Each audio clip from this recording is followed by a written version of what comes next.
Today, we take note of Ukraine's letter dated 25th November 2024, stating that the Russian Federation has used a new intermediate-range missile on 21st November to attack the city of Dnipro, and also continues to carry out massive missiles and drone strikes against residential areas and critical civilian infrastructure. These actions, if confirmed, represents a dangerous escalation in the conflict.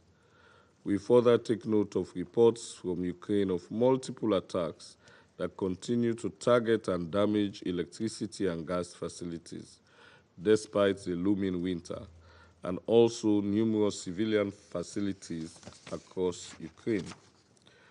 We have reiterated many times in this Council in the course of this year that the deliberate targeting of residential or civilian areas, civilian infrastructure, and essential services such as hospitals, schools, water, and energy facilities are unacceptable and prohibited under international law.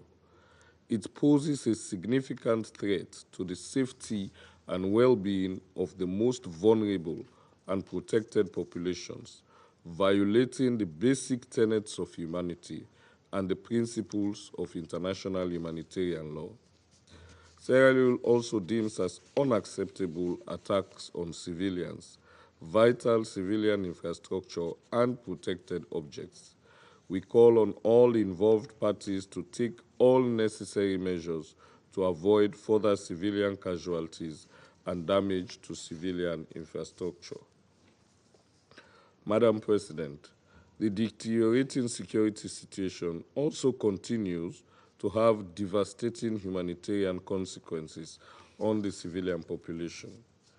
Latest updates from UN aid teams have highlighted the deepening humanitarian crisis across Ukraine, particularly in frontline areas in the northeast and south, owing to intensified attacks. OCHA has warned that civilians remaining in frontline communities in Donetsk, Kharkiv, Kherson, Dnipropetrovsk, and Zaporizhia face dire living conditions, which is expected to worsen as winter approaches. Reported attacks against Ukraine's energy infrastructure have drastically reduced the country's electricity capacity, leading to daily power cuts for millions of people across Ukraine. These outages, often lasting many hours, limit access to water, mobile networks and internet, and public transportation, and disrupt children's ability to learn and even attend school remotely. As Ukraine approaches its third winter since the start of the conflict in February 2022, Sierra Leone is deeply concerned that repeated attacks on energy infrastructure are expected to exacerbate the challenges civilians will face, with likely disruption to essential services such as water, gas, and heating. We note that to address the winter-specific needs, the humanitarian community launched the 2024-2025 Winter Response Plan, appealing for $492.1 million to support 1.8 million people with critical winter-related humanitarian assistance, as outlined in the 2024 Humanitarian Needs and Response Plan. This plan intends to support timely preparedness and response. Sierra Leone calls on the international community to support this plan. The drastic escalation, alarming civilian casualties, and the devastating humanitarian consequences of the conflict on civilians, including the elderly, women, and children in Ukraine, underscores the need for this violence to end. All parties to the conflict must prioritize the protection of civilians and refrain from further escalation and pursuit of the option of winning the war on the battlefield at all costs. Dialogue and diplomacy should be the primary tools employed to pave the way for a peaceful resolution of the conflict. Let me close, Madam President, by urging all parties to prioritize the protection of civilians and critical infrastructure, including energy infrastructure, to ensure essential services for the well-being and stability of civilians. Let me also repeat what we stated last week in this chamber. Peace is achieved not among friends, but between conflicting parties. In this regard, genuine peace requires overcoming hostility, bridging divides, and fostering dialogue where mistrust and animosity have taken root. It involves compromise, reconciliation, and the willingness of both parties in the Ukraine conflict to prioritize coexistence and the greater good over their grievances or individual interests. Thus, peace is most meaningful and transformative when it is forged between those who were once adversaries, as in the case in the current conflict. Sierra Leone therefore reiterates its call for meaningful steps to be taken towards the immediate and unconditional cessation of the hostilities and for constructive and inclusive diplomatic efforts to achieve a just and lasting solution to the conflict. In taking this important step, we reiterate our call for the full respect for the sovereignty, unity, and territorial integrity of Ukraine within its internationally recognized borders, as well as the Russian Federation. The legitimate concerns of all parties are to be taken into account in order to find a political and diplomatic solution as envisaged in Article 33 of the UN Charter. The international community, including this Council, must remain steadfast in its commitment to supporting the pursuit of a just and sustainable peace. I thank you. I thank the representative of Sierra Leone for their statement, and I now give the floor to the representative of France. Madame la Présidente, je remercie Monsieur Janša pour son exposé. Il y a quelques jours, la Russie annonçait avoir frappé la région ukrainienne de Dnipro en utilisant pour la première fois un missile balistique de portée intermédiaire dit Oreshnik. Elle a accompagné cette frappe, qui a causé des dommages dans des zones civiles, de menaces à l'égard des États qui soutiennent l'Ukraine dans son droit à la légitime défense. La Russie choisit ainsi l'escalade dans la guerre d'agression illégale qu'elle a elle-même provoquée contre l'Ukraine. Aucun des prétextes allégués pour tenter de justifier celle-ci ne doit occulter cette réalité. Elle a attaqué l'Ukraine en violation de la Charte des Nations Unies. Elle prolonge cette guerre alors qu'elle pourrait y mettre un terme sans aucun préjudice pour sa sécurité, en cessant ses opérations militaires et en retirant ses troupes du territoire ukrainien, comme l'a exigé la Cour internationale de justice dès le mois de mars 2022. La Russie choisit de bafouer le droit international humanitaire pour essayer d'abattre la résistance du peuple ukrainien. Elle mène depuis de longs mois des campagnes de frappe systématiques contre les zones résidentielles et les infrastructures énergétiques ukrainiennes. Elle choisit également de mettre en péril l'architecture internationale de non-prolifération lorsqu'elle se fournit en drones, en munitions, en missiles balistiques auprès de l'Iran et en violation de résolutions du Conseil de sécurité qu'elle a pourtant soutenues auprès de la Corée du Nord. Elle accueille désormais sur son sol un déploiement de troupes nord-coréennes dont l'implication dans les combats constituerait une nouvelle escalade. Il y a dans ce conflit un agresseur, la Russie, qui n'hésite plus à violer des pans entiers du droit international et à adopter une posture d'escalade afin de poursuivre sa guerre de conquête. Et il y a un agressé, l'Ukraine, qui dispose, en vertu de la charte, du droit de défendre son indépendance et son intégrité territoriale. La France continue de se tenir aux côtés de l'Ukraine et de son peuple, y compris en leur apportant le soutien militaire qui leur permet d'exercer effectivement leur droit de légitime défense. Ce droit, rappelons-le, inclut la possibilité de frapper des sites militaires en Russie lorsque ceux-ci sont utilisés pour conduire la guerre d'agression contre l'Ukraine. Celle-ci doit être en mesure de se défendre et d'engager, lorsqu'elle le souhaitera, des négociations en vue d'une paix juste et durable. La Russie ne doit pas compter sur notre démobilisation. Laisser cette guerre atteindre son but, ce serait accepter un désordre international et la loi de la jungle où la force primerait sur le droit. Nous resterons engagés en faveur d'une paix juste et durable, conformément aux résolutions adoptées par l'Assemblée générale des Nations unies. Je vous remercie. I thank the representative of France for their statement, and I now give the floor to the Republic of Korea. Thank you, Madam President. I also extend my gratitude to A.S. Yuchenko for his briefing. Colleagues, last week we discussed the aftermath of Russia's brutal invasion of Ukraine, which has been ongoing for 1,000 days. Regrettably, today we gather once again in this chamber to address a grave development in this unprovoked war.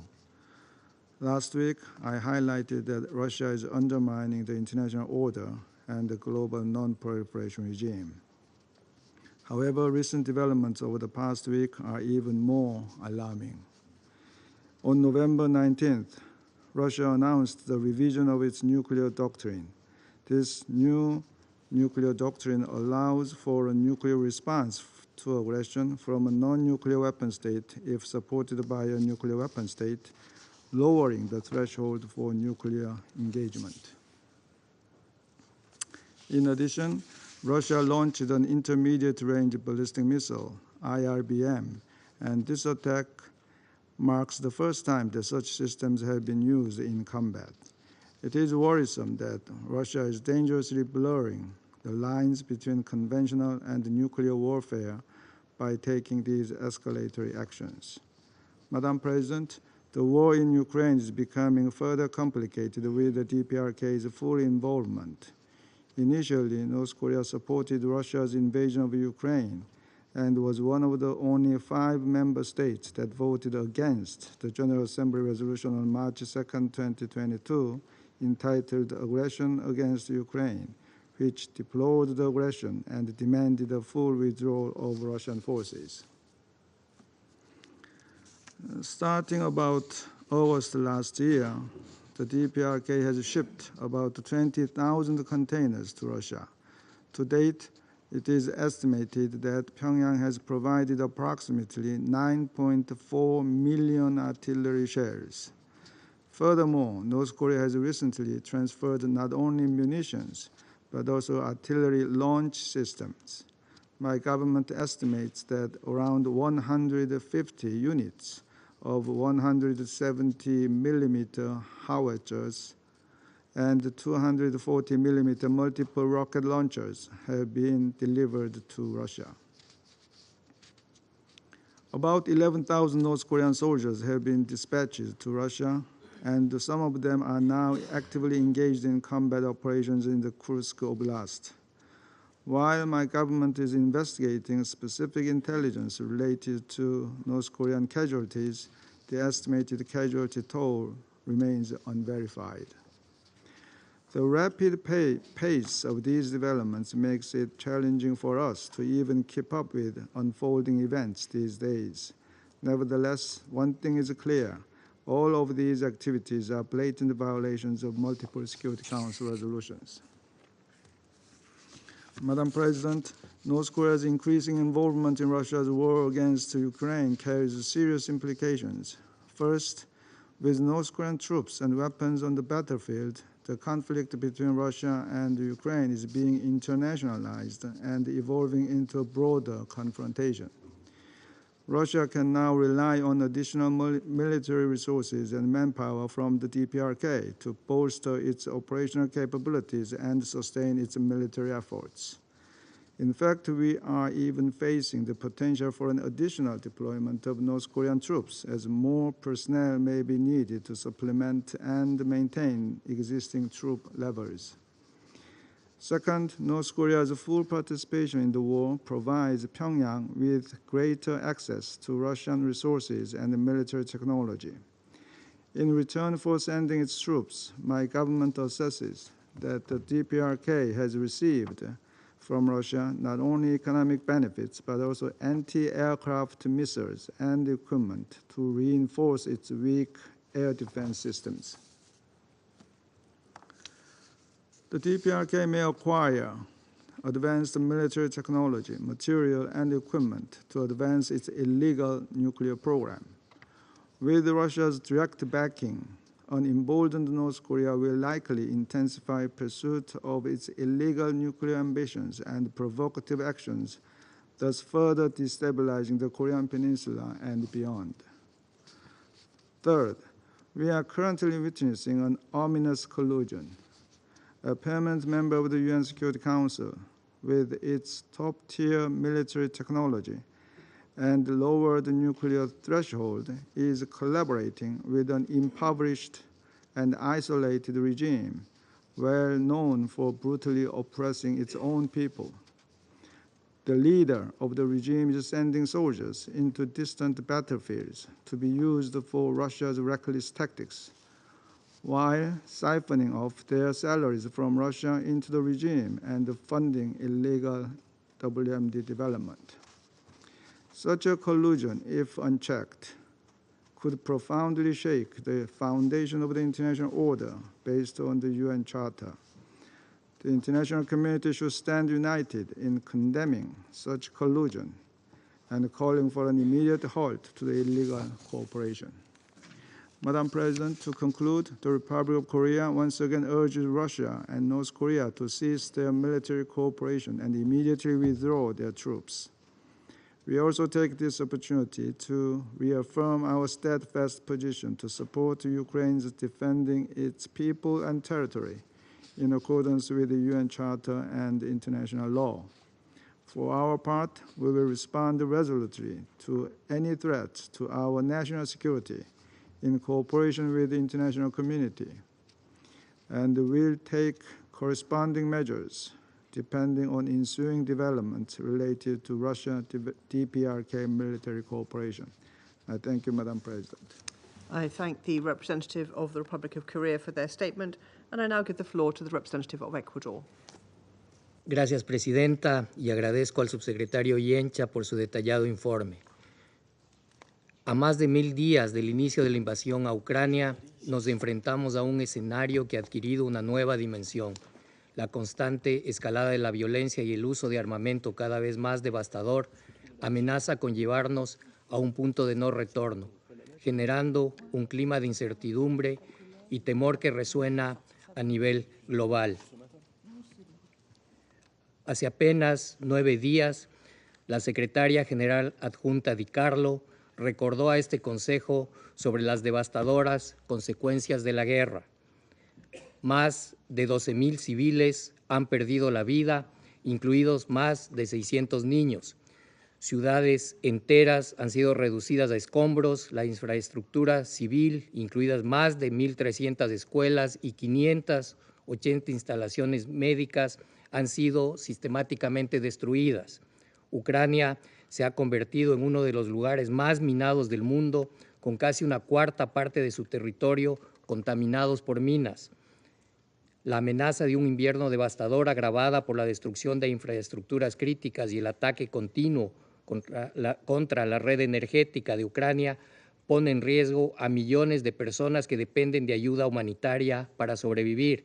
Además, el creciente peligro de un incidente nuclear en zonas como Zaporilla subraya la gravedad de la situación.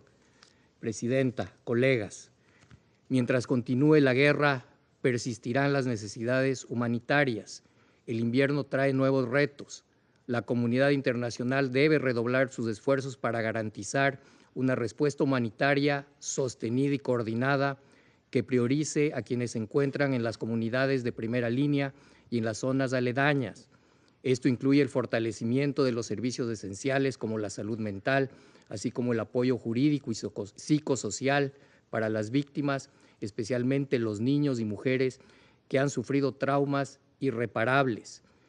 Mientras se alcanza la paz, las partes deben cumplir estrictamente con las normas del derecho internacional, incluyendo el derecho internacional humanitario, lo que incluye su obligación de proteger a la población civil y observar de manera rigurosa los principios fundamentales de distinción, proporcionalidad y precaución. Presidenta, no podemos subestimar los riesgos que supone una mayor escalada del conflicto y sus implicaciones para la seguridad internacional. Las partes deben actuar con responsabilidad y contención, evitando cualquier acción que nos ponga al borde de una confrontación más amplia.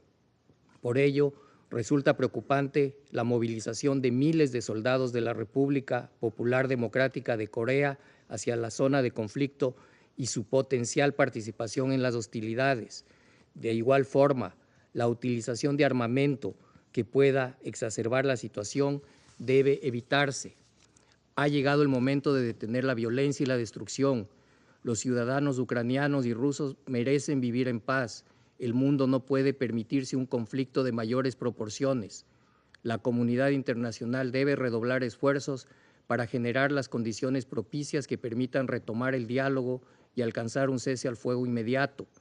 Como mencioné hace una semana, desde febrero de 2022, este Consejo ha celebrado alrededor de un centenar de reuniones formales en formato abierto, las cuales nos han permitido expresar nuestras posturas. Es momento de que exploremos todas las herramientas y modalidades disponibles para evitar que este foro se convierta en una caja de resonancia donde las palabras se repiten sin traducirse en acciones concretas para restaurar la paz.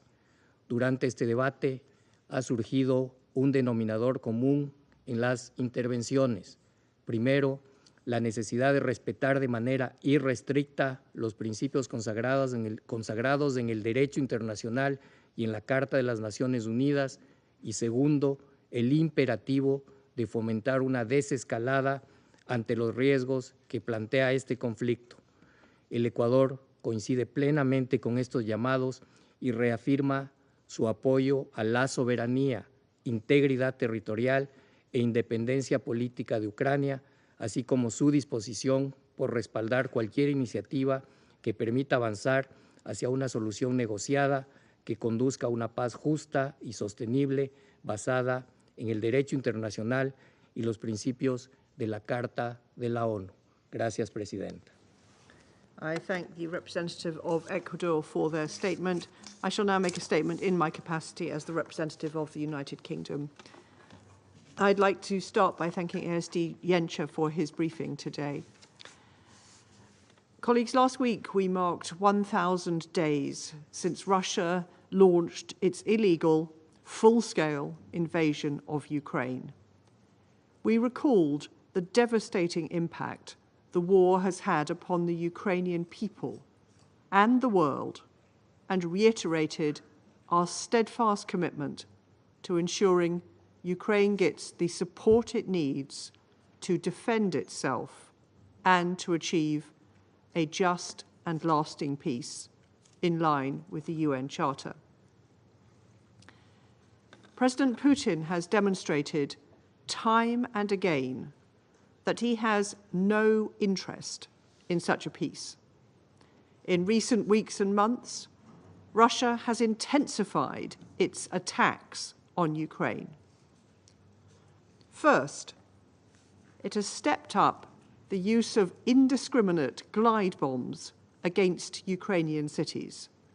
Last week, the UN announced that the number of civilians killed since February 2022 had reached over 10,000, with over 18,500 injured. Second, Russia has intensified its deliberate targeting of civilian energy infrastructure. This is a war crime, and it puts the lives of millions of Ukrainians at serious risk during cold winter months. Third, Russia has used experimental weapons. Last week, it fired an intermediate-range ballistic missile on Dnipro. Ukraine is not a testing ground for new weapons. I could go on, but this pattern of reckless activity by Russia serves only to prolong the war and the suffering of Ukrainian people, whilst posing serious risks to international peace and security. There is only one aggressor here and only one country in breach of the Charter. To seek de-escalation, we must focus on deterring Russia from that aggression. No one wants peace more than Ukraine. But Ukraine needs to be able to defend its civilians from these brutal attacks. Ukraine has a right to self-defense under Article 51 of the UN Charter, and we will support them in their efforts to achieve a sustainable peace. I resume my function as President of the Council. I now give the floor to the representative of Ukraine. Well, thank you, Madam President. Distinguished members of the Security Council, Assistant Secretary General Yencha, I also recognize here the residual presence of Putin's envoys in the permanent seat of the Soviet Union. I would like to thank the Ukraine presidency for convening this meeting that Ukraine requested in response to Russia's recent escalatory actions. These include the first use of an intermediate-range ballistic missile to strike the Ukrainian city of Dnipro and the use of DPRK troops in its war against Ukraine.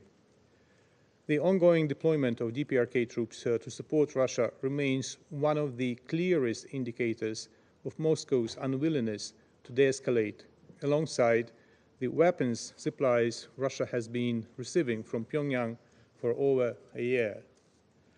Since the Council's most recent discussion, the situation on the ground has escalated, and first clashes of the Ukrainian forces against DPRK servicemen already took place. As we informed earlier, the troops are fighting under assumed identities of Russia's Far East nationalities using forged documents.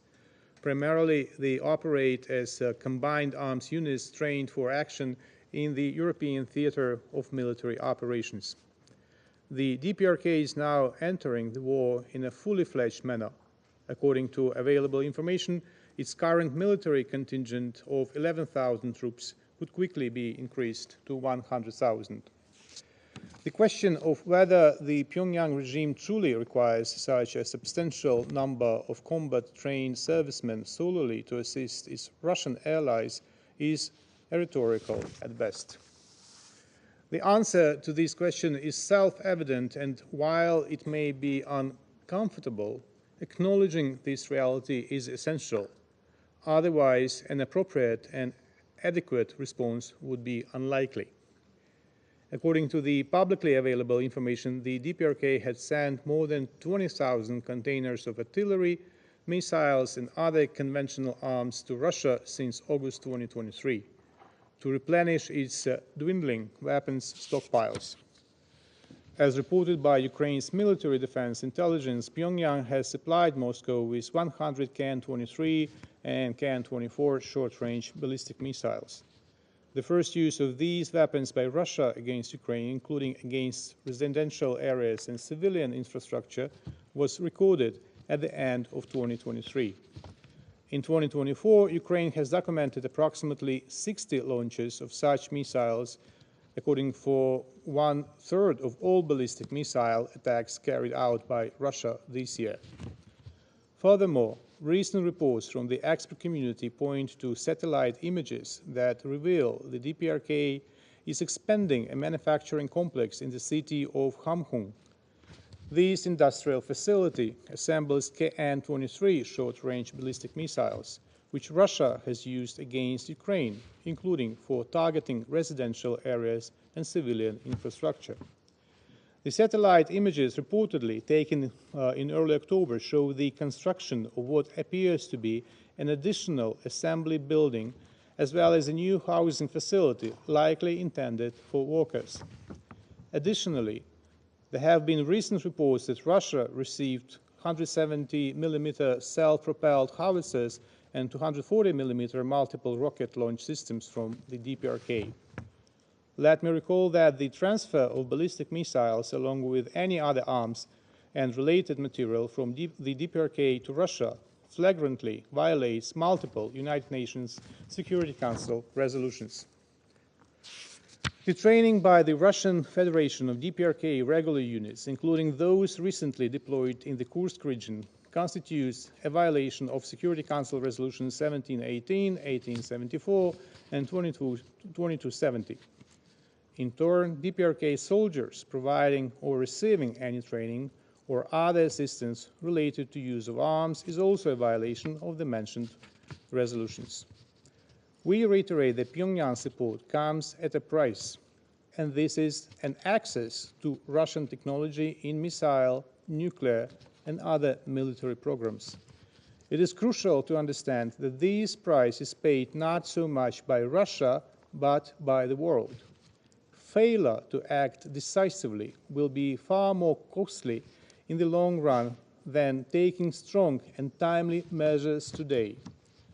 We call on all responsible nations to take immediate actions to resolutely counterattack the Russian and North Korean regimes, from increasing sanctions pressure on Moscow and Pyongyang to maximizing Ukraine's capabilities within the framework of the victory plan presented by President Zelensky. At the same time, the Security Council and its 1718 Sanctions Committee should continue addressing the issue of non-compliance of the DPRK and the Russian Federation with relevant UN Security Council resolutions. In this regard, Ukraine also supports the monitoring and reporting on violations and evasions of the sanction measures by both regimes within other multilateral mechanisms, in particular, multilateral sanctions monitoring team established on October 16, 2024. Madam President, another escalatory move by Putin aimed at testing the world's resilience to Russia's nuclear blackmail occurred on November 21. On that day, the Ukrainian city of Dnipro suffered an attack by an intermediate-range ballistic missile capable of delivering weapons of mass destruction. According to an initial examination of remnants, it was the first time that such a missile has been identified on the territory of Ukraine. The missile was equipped with 6 warheads, each containing 6 sub-munitions. It moved along a ballistic trajectory which was only affected by aerodynamic resistance. Moscow's narratives following the strike, including comments by war criminal Putin, once again underscored Russia's intentions to persuade the global audience of its complete inadequacy, this time by showing readiness to kill Ukrainians not only with conventional, but also nuclear means. Ukraine calls on UN member states, in particular nuclear weapon states, to condemn Russia's irresponsible nuclear saber-rattling. In responding to this escalatory step, it is also important to remember that Putin's future actions will directly depend on the strength and resolve of our reaction. In effect, this modus operandi has always been simple and straightforward. If his blackmail succeeds and his opponent shows weakness or willingness to appease, a new and more severe escalation of violence and violations will inevitably follow. On the contrary, if adequate measures to deter Russia and reduce its aggressive potential are taken, Putin will stop. Therefore, the response to the Kremlin's current nuclear blackmail and threats must include tougher sanctions and increased military assistance to the party defending itself, its people, and the principles of the UN Charter. In this context, we do not accept concerns about strengthening Ukraine's capacities to strike military targets on Russian territory as alleged escalation. Such labeling either demonstrates a complete misunderstanding of conflict's nature and current developments on the ground, or serves as manipulation in the aggressor's interests. It was from Russian territory that the full-scale invasion began in February 2022. It is on Russian territory that new military units were being formed to occupy and destroy Ukrainian cities and kill Ukrainian people. It is on Russian territory that the production of deadly weapons is accelerating. Weapons that will be used not only against Ukraine, despite the illusions of those hoping to buy a few years of peace at the expense of Ukraine's existence. Finally, it is from Russian territory that missiles, drones, and guided aerial bombs are launched daily, killing Ukrainians and destroying our critical infrastructure. This includes drones from Iran and missiles from the DPRK, enabling these rogue states to test their weaponry. More than 11,500 missiles were launched against Ukraine since February 2022. More than 33,000 guided aerial bombs were deployed. Over the past 4 days alone, 495 UAVs were launched by Russia, along with Iskander ballistic missiles and Kh-5969 guided air-to-surface missiles. Among the targets that Russian forces attempt to strike are the transmission substations of our nuclear power plants. Following the Russian attack on November 17, the IAEA Director General stated that several electrical substations on which the NPPs depend had suffered further damage. In addition, the main power lines from 4 of the substations were disconnected. This poses a real and immediate threat to nuclear safety and security, not only for Ukraine, but for the entire continent. Strikes on Russian territory help reducing such war-related threats. Unlike Russia, Ukraine does not target residential areas, hospitals, or civilian infrastructure. Our goal is not to intimidate the Russian civilian population, but to weaken the ability of the Kremlin regime to threaten Ukraine and the world. Russian military command posts, airfields, artillery arsenals, missile deployment sites were among the most recent targets hit by the Ukrainian forces.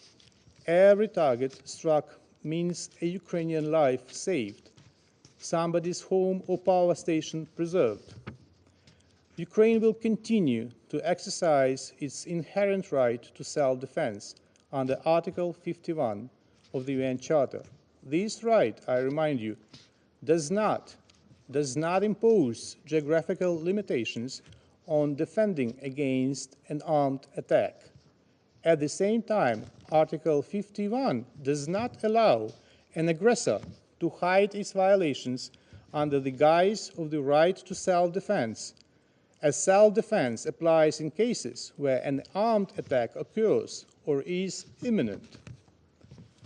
In February 2022, as we all remember, the qualification of imminent was only applied to Russia's plans to invade Ukraine.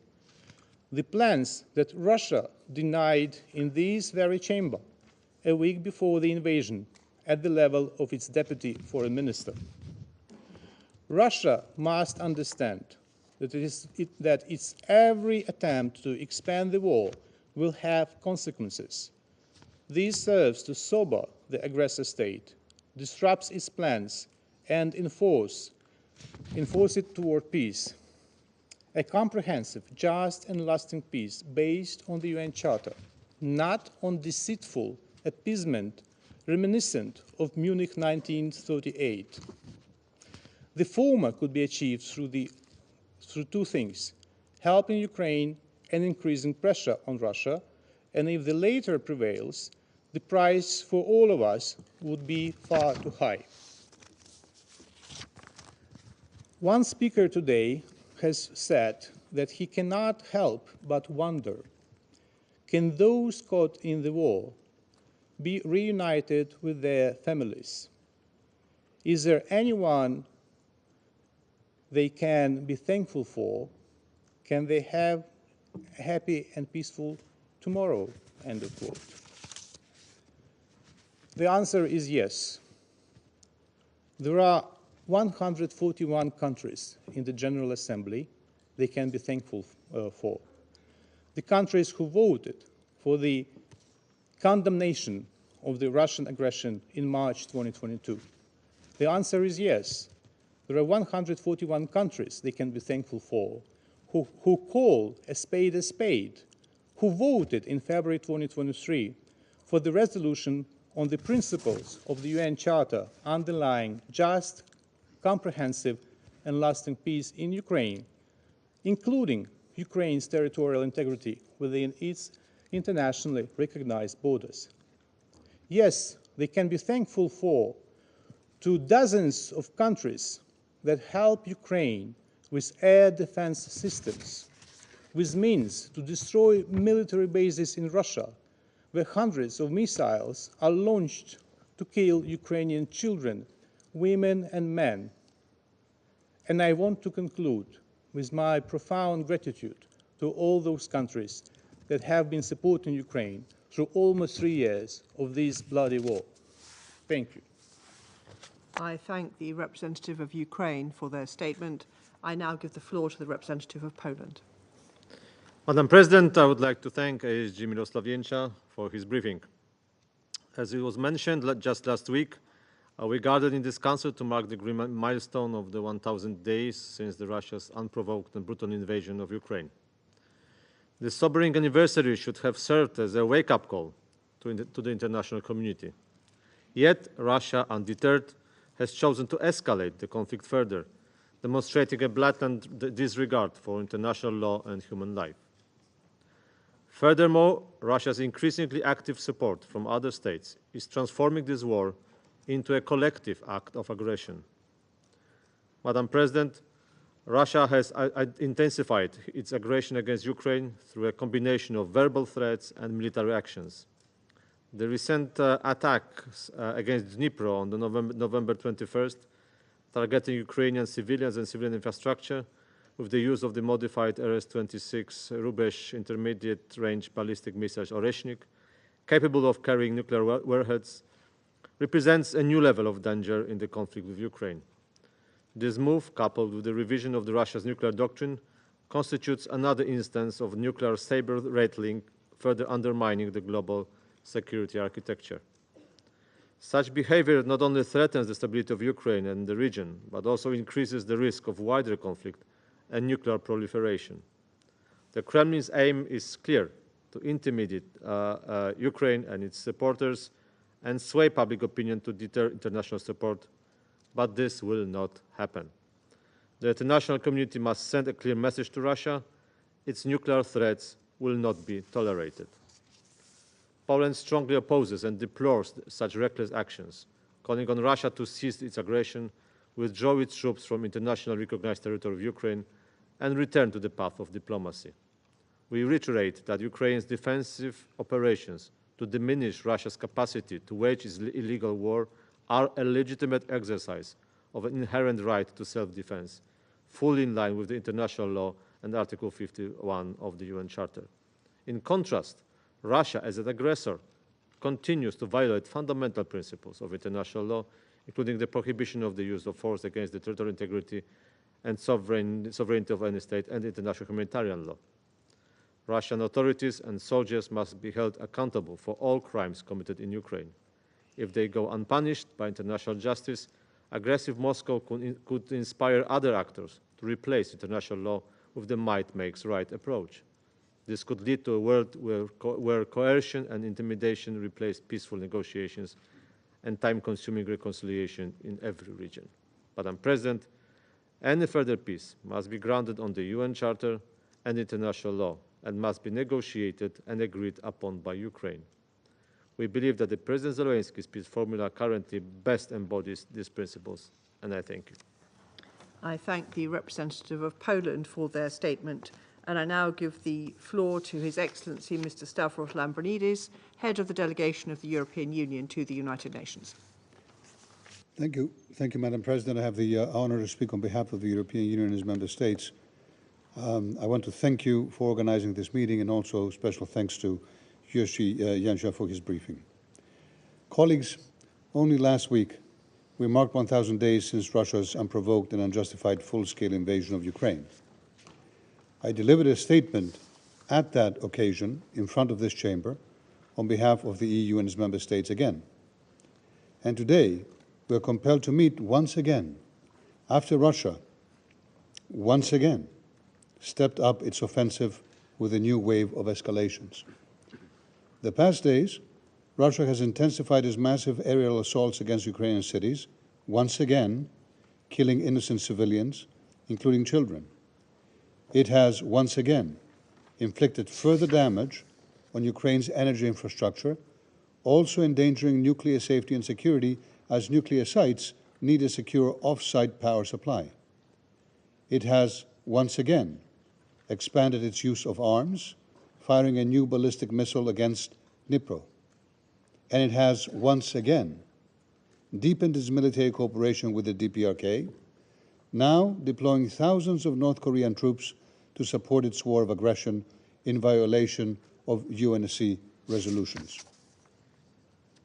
Dear colleagues, each of these actions separately constitute once again unacceptable escalations and serious breaches of international law. Russia must be held fully accountable for its violations. The world counts on all Council members to defend international law, to seize any and all assistance to Russia's war of aggression, and to assist Ukraine in achieving a just, lasting, and comprehensive peace. Might cannot make right. We can never accept attempts to change borders by force. Territorial integrity is at the core of the UN Charter, and it must be upheld. So, once again, we will continue to support Ukraine to defend the UN Charter in response to Russia's aggression, and we will do so for as long as it takes. Thank you. I thank His Excellency Mr. Lambrinidis for his statement. I now give the floor to the representative of Estonia. Thank you. Thank you very much, President. I had the honor to speak on behalf of the three Baltic states, Latvia, Lithuania, and my own country, Estonia. We align ourselves with a statement of the European Union. Let me add a few additional elements. First of all, I would like to thank SG Jenscha for his briefing. Thank you. President, criminal Russia's regime, instead of opting to de-escalate and to end this war, it calls and to call of the international community to find a peaceful end to this war, has again decided to pursue escalation in Ukraine, exemplified by Russia's launching a record amount of drone strikes into Ukraine during the past days, in which energy infrastructure, including of the nuclear power plants infrastructure, in several regions was seriously hit. Moreover, last Thursday, Kremlin fired an intermediate-range ballistic missile in the city of Dnipro, with a warning that more would follow. While Russia's nuclear saber-rattling is unfortunately nothing new, firing experimental missiles with capability of carrying nuclear warheads at another member state is an irresponsible and deeply concerning development. Let me be clear. Such desperate attempts of intimidation are not going to work. President, the deepening involvement of Iran, the DPRK, and Belarus in Russia's aggression against Ukraine must stop immediately. DPRK's continued large-scale supply of artillery shells and ballistic missiles to Russia, and the involvement of the DPRK's troops fighting on Russia's side in Ukraine are a major escalation with global consequences. President, we also urge China as a permanent member of the United Nations Security Council with a particular responsibility to uphold the purposes and principles of the UN Charter, to exercise its influence to end Russia's war of aggression against Ukraine, providing indeed peaceful tomorrow for Ukrainians. In addition, recent reports of Russia recruiting cannon fodder from Yemen to fight in Ukraine only further displays Russia's escalatory course of action. It is highly alarming that military and mercenaries from all over the world are being recruited to fight in the heart of Europe to satisfy Russia's neocolonial and imperial ambitions. President, the developments that I and many around this table have highlighted only confirm that Russia's goals in Ukraine have not changed. They don't want peace, but to erase sovereign Ukrainian state from the map and root out the national identity of Ukrainian people. This is not going to happen. We will not allow this to happen. We will stand with the Ukrainian people and reiterate our unwavering support to Ukraine's right for self-defense and Ukraine's sovereignty and territorial integrity within its internationally recognized borders. We call upon the UN membership to support Ukraine's peace formula, which is the only viable framework to secure a comprehensive, just, and lasting peace in Ukraine, based on principles of the UN Charter. I thank you. I thank the representative of Estonia for their statement, and I now give the floor to the Democratic People's Republic of Korea. Thank you, Madam President. Only a week ago, here in this chamber, the draft resolution reflecting the unanimous demand of the international community for immediate and unconditional ceasefire in Gaza was rejected by United States veto. The result was the rise of the abnormal situation of the throwing into darkness and despair the Palestinian people in their aspiration for survival and abetting Israel's nefarious atrocity of the mass killings. However, UN Security Council laid aside the most pressing security issue at the present time when we witness tragedy of merciless killings that could even make Hitler blush with shame. Overwhelmed by a high-handed practice of the one permanent member of the Security Council, it has convened a meeting that completely runs counter to the fundamental principle enshrined in the UN Charter. Now, this is truly disgrace to be condemned by international community. I strongly denounce the United States and its following forces and are calling for this another illegal meeting, proceeding from their ulterior political motive to cover up the root cause of the outbreak and protraction of the Ukrainian crisis and deceive international community. As has been clarified on several occasions, the Ukrainian crisis was started by United States and Western forces that ignore legitimate security interests and the right to territorial integrity of Russia and pursued NATO's reckless eastward expansion under the ambition to maintain their hegemonic world order.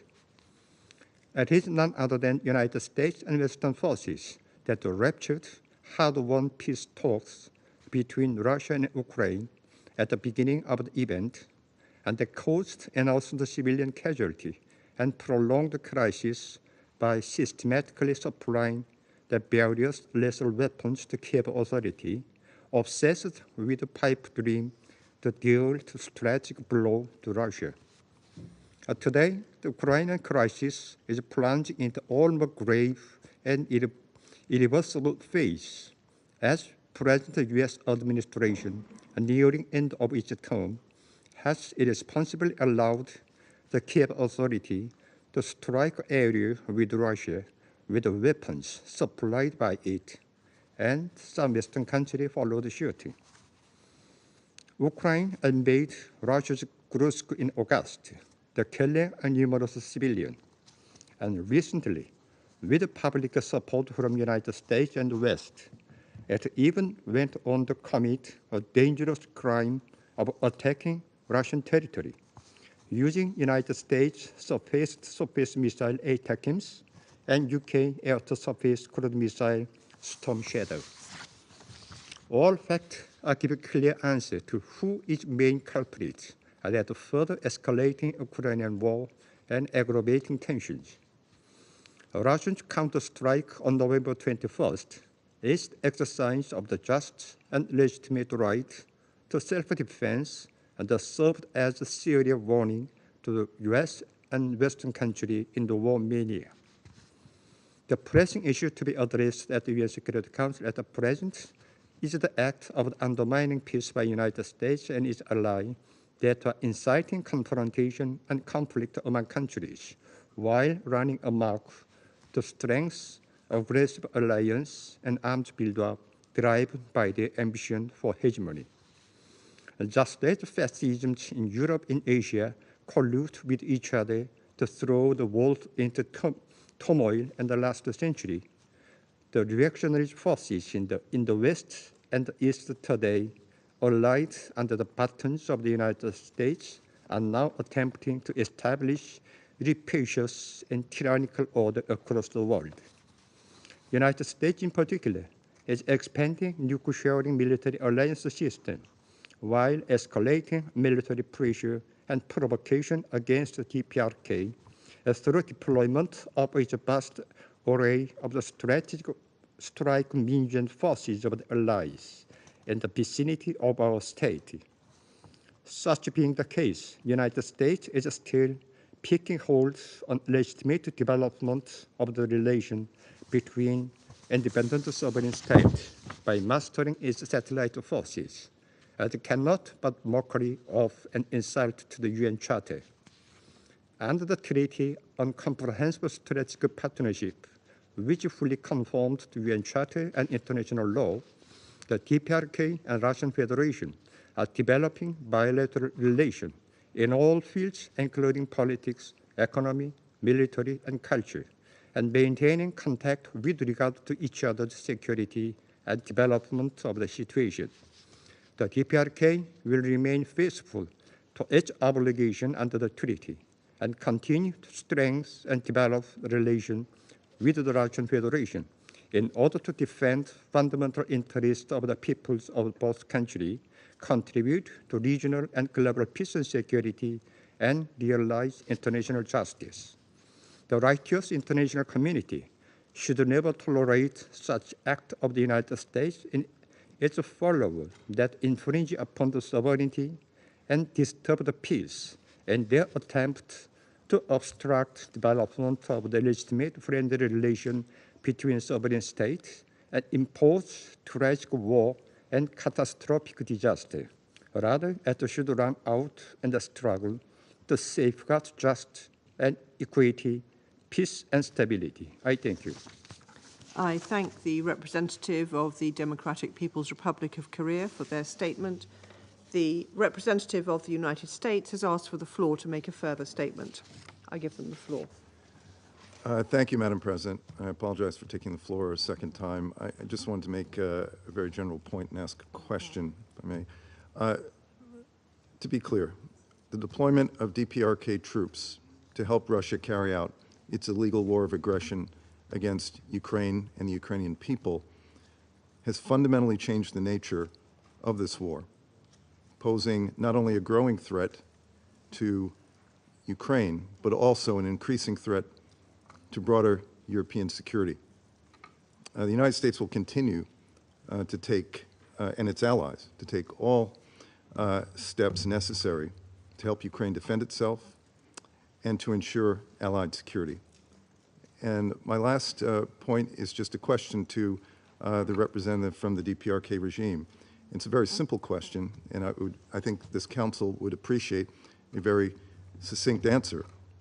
Has DPRK deployed troops to Russia? Thank you, Madam President. I thank the representative of the United States for their statement. The representative of Ukraine has asked for the floor to make a further statement. I give them the floor. Well, thank you, Madam President. I'm not going to comment the pulp fiction by North Korea edited by the Russian mission. But I forced myself to stay in the chamber out of respect to this institution. And out of the need to look in the eyes of the representative of DPRK, to tell him directly that he represents a criminal regime, that he represents the regime that helps another criminal regime, and that by the end of the day, sooner or later, you and your leadership will end up in the dock. And sooner or later, your people will be free, and then will enjoy democracy and freedom and liberty. I thank the representative of Ukraine for their statement. The representative of the Russian Federation has asked for the floor to make a further statement. I give them the floor. Спасибо, госпожа председатель. Сожалеем, что представитель США продолжает тратить ценное время Совета Безопасности на выслушивание его домыслов и очернение неугодных Вашингтону стран. Никаких доказательств никогда никем представлено не было. Это неизменно были рассуждения, типичные англосаксонские рассуждения в стиле highly likely. Мы уже неоднократно давали исчерпывающие пояснения, мы не видим смысла их повторять. Коллеги из КНДР сегодня также предельно четко изложили свою позицию. Имеющие уши да услышат. Если США и их союзники выбирают путь эскалации, а именно такой вывод напрашивается из их сегодняшних выступлений, где они постеснялись рассказать о реальной причине нового витка эскалации. Это зеленый свет, который западные доноры киевского режима выдали на использование дальнобойных вооружений против территории Российской Федерации. Если США и их союзники выбирают путь эскалации, мы к этому готовы. Но мы призываем все-таки обратиться хотя бы к остаткам здравого смысла и задуматься о том, что нужен серьезный диалог о необходимости искоренения реальных причин кризиса. Мы к этому всегда были готовы. Не готов был Запад. Поэтому, уважаемые западные коллеги, выбор за вами, весь мир ждет. Благодарю.